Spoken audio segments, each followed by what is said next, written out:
What I want to talk about tonight, there's a lot of history with the Bristol Opera House, the Mosier Opera House. We're only going to cover probably 25 years of it tonight, and hopefully we'll do another program later, but we'll get the Opera House to the end of World War I anyway. So with that, here's a picture of the Bristol Opera House that is current, maybe a little more current than some of the other ones you're going to see, but that's how it stands. We're going to go back, and a lot of you have seen this map, and it's one of my favorite maps, so I brought it into this program tonight. This is the original town of Bristol in 1890. This is what the streets of Bristol looked like in 1890.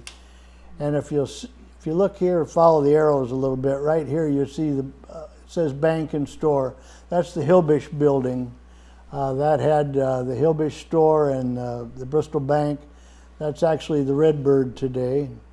Next door to it, number 4, is a building called the Gould Building, and that is where the Masons would meet in 1890.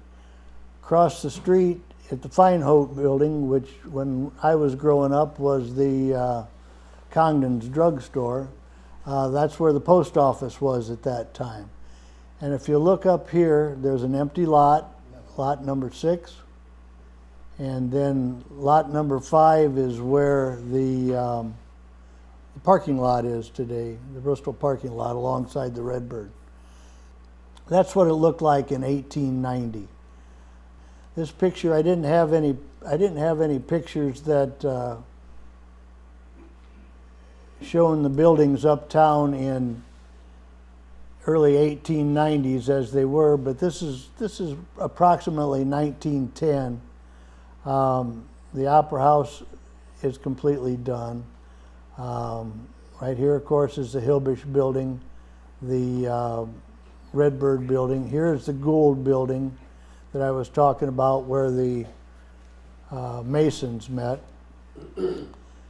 And if you take a look at this, here's something that I was kind of proud of myself for figuring it out. It's something that maybe most of you already know, but I didn't know. This building, the Bristol Opera House, was built in 2 pieces.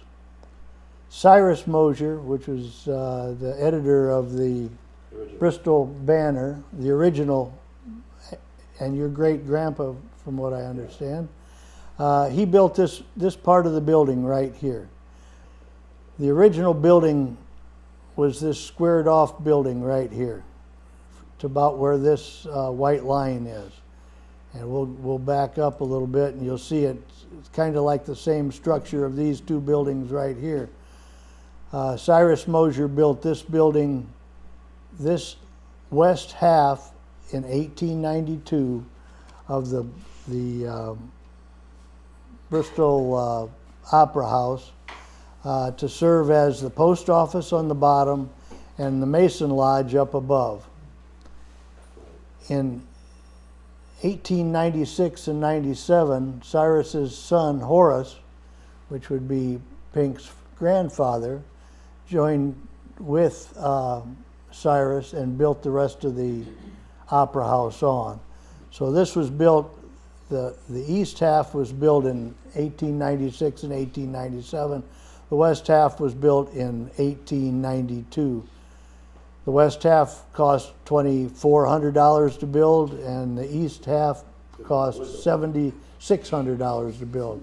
So they invested $10,000 in building Bristol Opera House, yes. The east part of the building, right over here, was contracted to a gentleman by the name of Mr. Whitmer from Goshen, and he was the one who saw the building of the Opera House itself, that what we think of as the Opera House. At the same time, you had the west half going. In 1897, the first play was put on. Thursday, May 27th, 1897, On this date, the Bristol Opera House celebrated the grand opening with the HMS Pinafore that was put on by a drama group from Elkhart, I believe.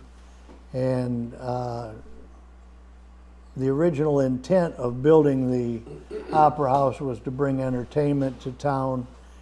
Very soon after they were done building it, they weren't even done yet, they had their first play. Here's a review. Opening of the Mosier Opera House. The Opera House opening by the Aryans on Thursday evening was a very brilliant event, although the hall was not complete owing to the too limited time between the completion of the carpentry work and the early date set for the opening. Yet it presents a very beautiful appearance, and when the finish of the hall and stage is perfect, it will be one of the neatest and most complete houses to be found among the lesser towns in the county. That's how it was looked at that particular time. At the same time that they were beginning to put plays on in the Opera House, the stage part of the Opera House, I'll call it the east side, they were continuing to hold lodge meetings. The Knights of Pythias would meet up above the post office, and along with the Masons and eventually the Order of the Eastern Star. The hall and stage provided a great place for box socials, banquets, church gatherings, band concerts. They would hold debates there, school functions, reading of literature, and small theatrical productions. In 1897 or 1899, the Opera House Orchestra played for a grand masked ball that was held this was only 2 years after it was completed. Here's one of the first plays. This is out of 1898 Bristol Banner. This was a local group that put this on. When they finished the Opera House, suddenly it became a place for the Bristol schools to hold their activities. The commencements would be held there, plays would be held there, anything that was a gathering from the school, where they formerly had it at the Hilbish Hall above the Redbird today. They went to the Opera House, Mosier Opera House, and here is a annual commencement program from 1902, and to be held at the Mosier Opera House Friday evening, May 9th, 1902. Here's another part of that commencement program. This is something that was part of Earl Congdon's. Here's a very poor picture of the 1914 graduation set up at the Bristol Opera House. You can see this chair set up there, but that was in 1914. And then this is a headline out of the Bristol Banner.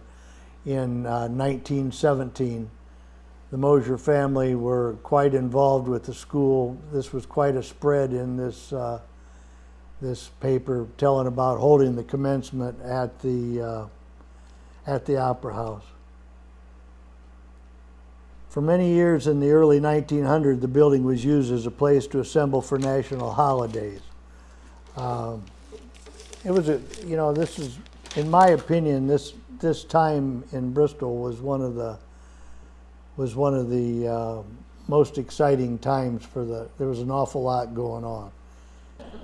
Okay, so they held the commencements and other school activities, theatrical plays at the Opera House, but also it was a great source of pride to hold national holidays there. And there were as many as 25 Civil War veterans on the stage from the Grand Army of the Republic on Memorial Day. This was right after the turn of the century. According to Bruce Mosier, one of the veterans was Dick Scamahorn's grandfather, who was injured at Gettysburg. Like I said, the Masons originally met at the Gould building on the west side of the Hilbish Hall. Once they got this opened up, they would hold their meetings in the Lodge Hall up above the post office. They had a wood stove up there. Wood was stacked in the hallways. Probably wouldn't get away with that today, but back then that's how they heated that particular building. Here's a picture of the rural mail carriers that worked out of the post office in the west half of the Opera House. That's one of my favorite pictures that we've run across. The lighting in the Opera House itself, the stage, was mostly reflective kerosene lights. They had a large chandelier with kerosene lamps that hung up above the stage. Lighting was very dim. Even after electricity come through, it was still fairly dim. The one selling point of the Bristol Opera House was the tremendous acoustics.